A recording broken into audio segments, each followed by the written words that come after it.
Assalamualaikum warahmatullahi wabarakatuh. Kami dari kelompok 3 akan mempresentasikan tugas akhir kami, report Project International Business dengan objek analisis perusahaan Nintendo.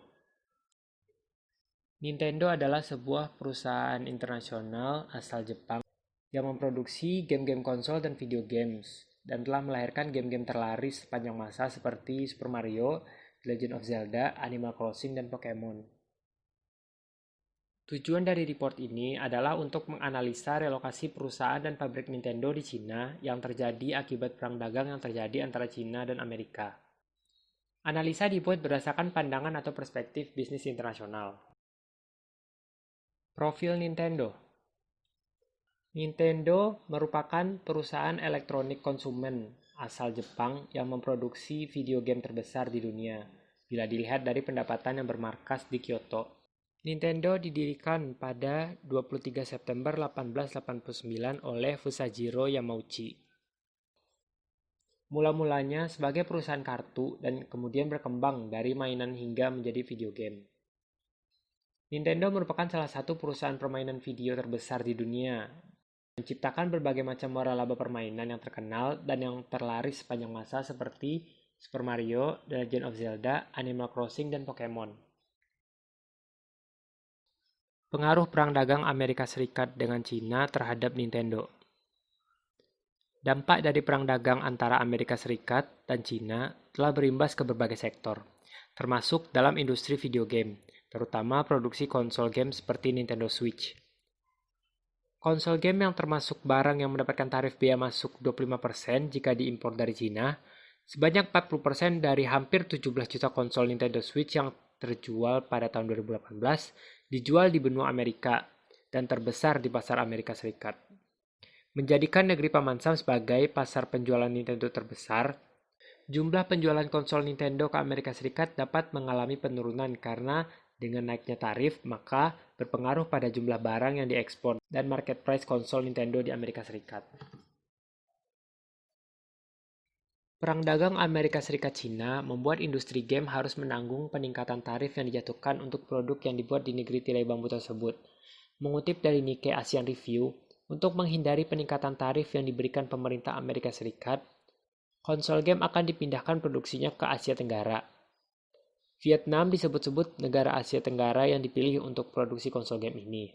Di negara ini juga menjadi sasaran pabrikan teknologi yang cabut dari Cina. Pergeseran produsen ini bertujuan untuk meminimalisir risiko tarif terhadap produk-produk yang diimpor ke Amerika Serikat dari Cina. Analisa negara tujuan dan relokasi perusahaan Nintendo. 1. Alternatif negara tujuan relokasi. Perusahaan Nintendo memilih Vietnam sebagai negara alternatif tujuan. 2.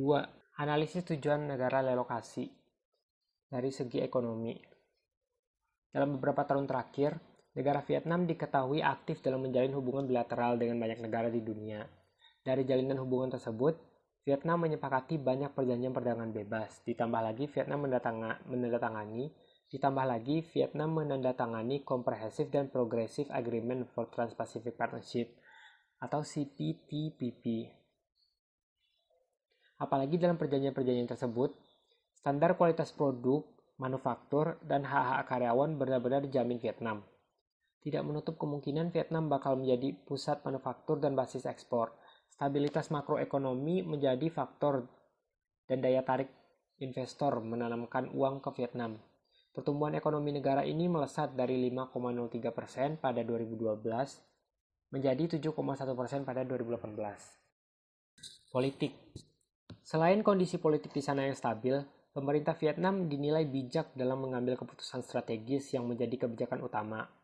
Kebijakan-kebijakan terkait bisnis dan perburuhan membuat Vietnam mendapat skor tinggi dalam kemudahan berbisnis di laporan World Bank's Doing Business. Pemerintah di sana juga diketahui aktif dalam menarik banyak investasi, terutama investasi di infrastruktur. Selain itu, investasinya juga difokuskan ke pengembangan zona industri. Sosial. Sistem budaya bangsa Vietnam adalah bangsa yang sangat menghargai pendidikan.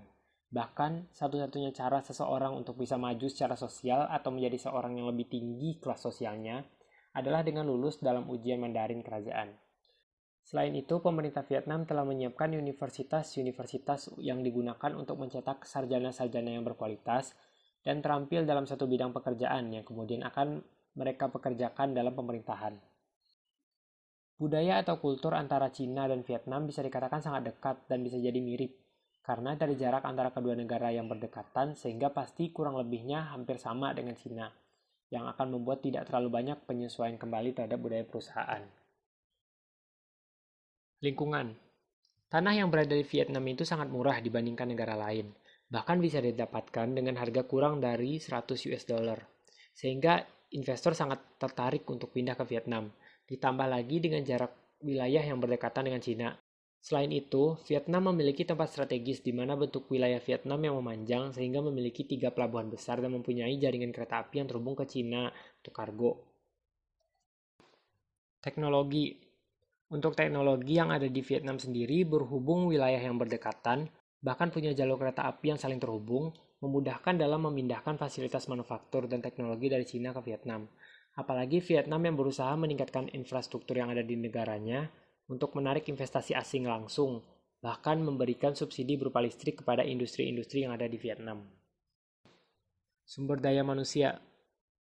Sumber daya yang ada di Vietnam merupakan tenaga kerja yang produktif, di mana Human Capital Index mencapai 0,67, atau bisa dikatakan berada di peringkat 48 dari 157 negara. Ditambah di negara tersebut telah banyak dibuka kampus internasional, sehingga banyak sumber daya manusia yang terdidik untuk dapat menjalankan operasi perusahaan. Terakhir, besaran upah di Vietnam disebut-sebut lebih rendah dibanding besaran upah di Cina. Evaluasi relokasi perusahaan Nintendo. Pemindahan yang terjadi ke Vietnam untuk sementara perlu dilakukan penyesuaian, di mana volume produksi harus diturunkan dari produksi pabrik sebelumnya. Hal ini bertujuan untuk mendiversifikasi situs-situs manufaktur dan mendiversifikasi risiko yang ada jika menggunakan aktivitas di negara sebelumnya. Ditambah lagi karena tidak adanya kewajiban konten lokal di Vietnam, membuat investor leluasa dalam melakukan produksi di pabrik dan perbandingan biaya-biaya yang nantinya akan menguntungkan perusahaan dari tarif ekspor, harga tanah, kebijakan pemerintah, dan SDM yang memadai. Strategi masuk atau entry mode. Salah satu strategi untuk memasuki pasar Vietnam yang dilakukan oleh Nintendo yaitu dengan mendirikan anak perusahaan baru di Vietnam. Dengan mendirikan anak perusahaan sendiri, memberikan perusahaan perlindungan dan kontrol yang ketat terhadap kompetensi teknologi tersebut dan kegiatan operasinya. Vietnam menjadi negara yang cocok untuk mendirikan anak perusahaan baru, dikarenakan pemerintah Vietnam sendiri memiliki kebijakan-kebijakan terkait bisnis dan perburuhan serta investasi yang fokus terhadap pengembangan industri, yang mana memberikan kemudahan bagi perusahaan untuk mendirikan dan mengembangkan bisnis di negara tersebut. Strategi bisnis internasional. Strategi bisnis internasional yang telah digunakan oleh Nintendo sebelumnya di Cina merupakan strategi lokalisasi.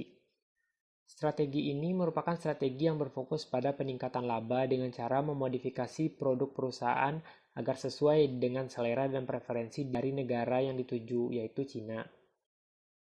Setelah melakukan analisa dan report terhadap kasus relokasi perusahaan Nintendo di Cina, kami telah mengumpulkan beberapa rekomendasi yang dapat dipertimbangkan oleh perusahaan Nintendo terkait relokasi perusahaannya ke Vietnam. 1. Modifikasi strategi bisnis.